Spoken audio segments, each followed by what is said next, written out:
Hast du das Gefühl, dass kein Online-Marketing-Kanal so richtig für dein Unternehmen funktioniert? Dann ist diese Folge genau das Richtige für dich. Viel Spaß!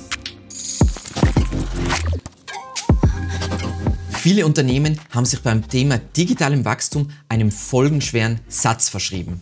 Lege nicht all deine Eier in einen Korb. Ihre Devise scheint zu lauten, je mehr Kanäle, desto mehr Kunden. Hey, wir haben 5 Leute im Marketing und anstatt Business Impact zu generieren, lass uns möglichst viele Kanäle machen und auch den ganzen neuen Crap, der gerade gehypt wird im Marketingbereich. Denn wir bekommen ja sowieso Provision pro Kanal. Nein, bekommt ihr nicht. Dann haben wir zwar noch 5 Minuten Zeit pro Kanal pro Monat, aber ChatGPT wird es schon richten. Es ist ja nicht so, als ob Aufmerksamkeit heutzutage eine Rarität wäre. Halt, stopp, nein, nein, nein, lass das ganz dringend sein. Bei begrenzten Kapazitäten ist mehr nicht besser. Es führt nur dazu, dass man zu wenig Butter auf zu viel Brot verstreicht. I feel thin, sort of stretched, like butter scraped over too much bread. Und mindestens genauso missverstanden ist Content is King. Nein, denn herausragende Inhalte, die nicht gesehen werden, die nicht gelesen werden, sind wertlos. Nein, schlimmer als wertlos, sie sind ein direkter finanzieller Schaden für das Unternehmen. Was ist King und wie sollte man über das Ganze denken? Sehen wir uns kurz diese Grafik an. Wir brauchen natürlich ein Product Market Fit, damit wir ein funktionierendes Unternehmen haben. Und dann ist der nächste, das heißt, es gibt einen Markt für unser Produkt und dann ist nicht der nächste Schritt der Content, sondern dann gibt es passend zu unserem Markt und dem Produkt einen passenden Channel, um unser Produkt zu promoten, und aus dem Channel heraus und was unser Markt will, ergibt sich, welchen Content wir produzieren. Und das ist die richtige und funktionierende Denkweise. So, warum geht es also? Denke als erstes im Marketing darüber nach, wie du dafür sorgst, dass Inhalte von deiner Zielgruppe, deinen idealen Kunden gesehen und konsumiert werden. Es beginnt also alles mit der Kanalauswahl. Dann kommt natürlich die Frage, und das ist auch super schwierig, welche Kanäle haben Potenzial für dein Unternehmen, für deine Marke? Das gehen wir jetzt Schritt für Schritt durch, damit du da einen perfekten Überblick hast. So, erste Frage, die du dir in diesem Kontext stellen solltest, ist, wo ist deine Zielgruppe? Und wie findest du das heraus? Was du machen kannst, ist, du kannst bestehende Daten verwenden, wie zum Beispiel Web Analytics, oder du machst auf unterschiedlichen Plattformen Experimente. Das ist manchmal bei kleinen Zielgruppen schwierig. Wenn du größere Zielgruppen hast, ist es einfacher, und damit findest du heraus, okay, wo generierst du Engagement, was funktioniert für dich. Dann, was du machen kannst, wenn du jetzt ein größeres Unternehmen bist, ist es empfehlenswert, ist eigene Forschung. Du kannst als kleines Unternehmen kannst du auch kleinere Befragungen und Interviews machen. Du kannst dir Einblicke aus dem Vertrieb holen, oder wenn du das wirklich groß aufziehen willst, kannst du eine Marktforschung machen, um zu verstehen, wo sich deine Zielgruppe informiert und so weiter und wie das alles zusammenhängt. Und das ist generell die Grundlage, wie große Unternehmen sowas machen. So, dann, was du machen kannst, wenn du jetzt nicht so viel Budget hast, ist, du kannst Daten und Einblicke von anderen verwenden. Das kann sein, du schaust dir an, du analysierst deine Wettbewerber und siehst dir an, was machen die für Channels, schaust dir da die Statistiken an, welche Channels tatsächlich für die funktionieren, oder du liest dir White Paper und Studien zu deiner Branche durch. Was ganz wichtig ist bei all diesen 3 Methoden, würde ich mal sagen, ist möglichst wenig Bauchgefühl und möglichst viel sinnvoll testen. Und dann, wenn man Channels macht und anfängt, nach einer sinnvollen Zeit hardcore aussortieren, was funktioniert für mich, was funktioniert nicht für mich, und alles andere lässt man sterben. Man verlinkt nicht, keine Ahnung, man ist Unternehmen und macht 150 Millionen Euro Umsatz und verlinkt auf seiner Webseite einen Twitter-Account mit 23 Follower. Nein, das ist ein Markenschaden schon sondergleichen. So, okay, wir wissen ungefähr, wo sich unsere Zielgruppe befindet, wie die sich informieren, etc. etc. Dann ist die Frage, welche Kanäle beherrschst du bereits? Und das ist ein bisschen unterteilt, weil das ist eine komplexe Frage. Erstens solltest du dich mal fragen, für welche Kanäle hast du Experten mit Erfolgsnachweisen zur Hand? Das können externe Experten sein, das können aber auch intern, also Angestellte sein, die diesen Channel wirklich können. Und da das auch Erfolge nachweisen können, dass sie Ergebnisse auf diesen Channels liefern konnten. Das heißt, was kein Erfolgsnachweis ist, ich habe mal 2 Jahre die Facebook-Page von Norberts Dorfbäckerei gepflegt.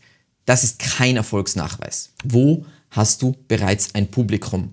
Und da würde ich einfach eine Bestandsaufnahme machen, inklusive vielleicht sogar von Key-Leuten in deinem Unternehmen, also Mitarbeiter-Accounts, und mir anschauen, okay, wie viele Abonnenten haben diese Accounts, wie viele durchschnittliche Impressionen kriegen diese Accounts pro Monat, wie viele Interaktionen, um einfach das Gefühl dafür zu kriegen, was aktuell schon funktioniert und was man verwenden kann, um das Ganze größer zu machen. Wie gut konvertiert dieses Publikum? Also du hast ja im letzten Schritt bestimmt, welches Publikum du bereits hast. Jetzt sollte man sich anschauen, basierend auf Conversion-Daten, falls vorhanden,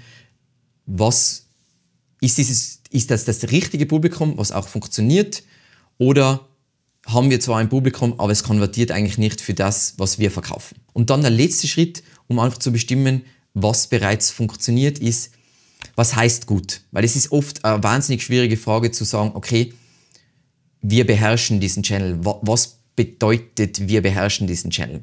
Und das ist meiner Meinung nach heutzutage viel einfacher als früher, weil früher war es dann, hast du ein paar Artikel gefunden mit irgendwelchen Benchmarks und so weiter. Heutzutage ist es ja so, wenn du sowas verwendest wie ChatGPT oder Perplexity und so weiter, du kannst extrem schnell dir Daten von allen möglichen Quellen raussaugen. Du kannst dir Branchenreports voll schnell irgendwie rausholen. Damit kannst du voll schnell gute Vergleiche finden und weißt dann, okay, das ist der Durchschnitt in meiner Branche.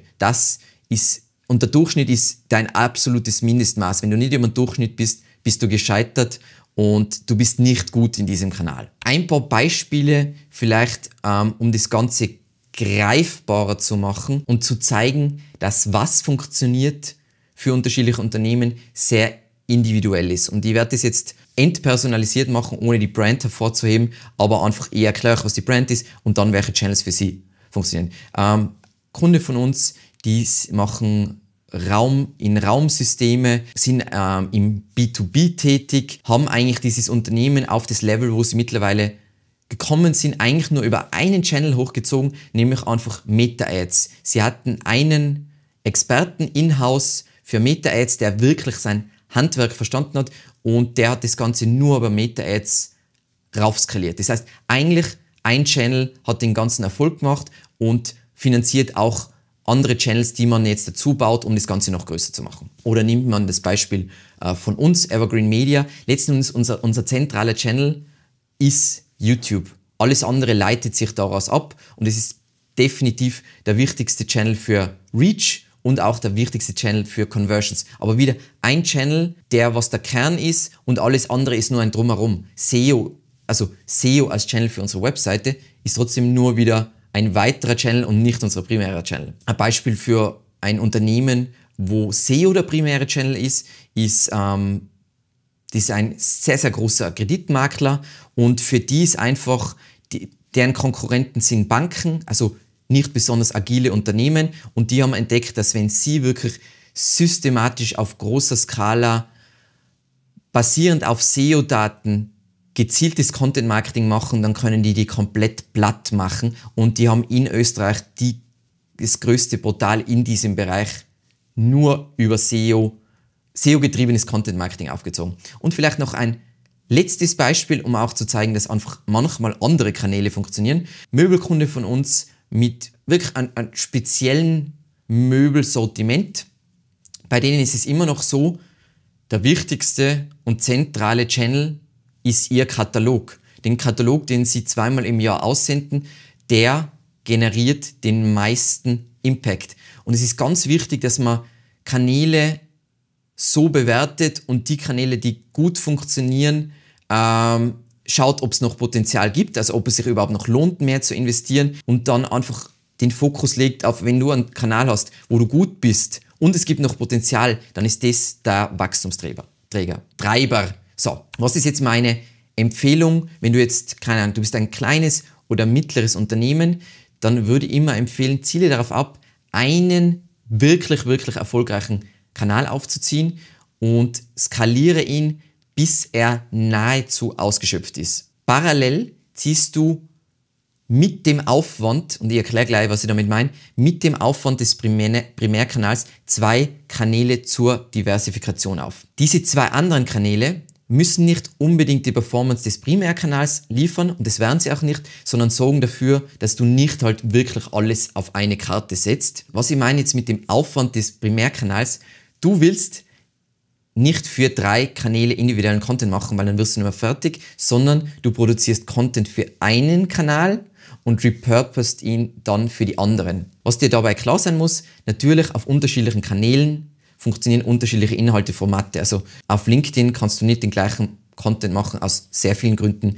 wie auf YouTube, und es sind Leute aus ganz unterschiedlichen Gründen auf Kanälen und dementsprechend muss der Content sein, und was guter Content ist, kommt auf die Zielgruppe an, aber auch auf den Kanal. An welchem Punkt steht jetzt, wenn du hast jetzt all diese Kanäle und denkst dir, okay, das klingt alles sehr vernünftig, was er da sagt. An welchem Punkt stehe ich jetzt mit den Kanälen, die ich jetzt gerade habe?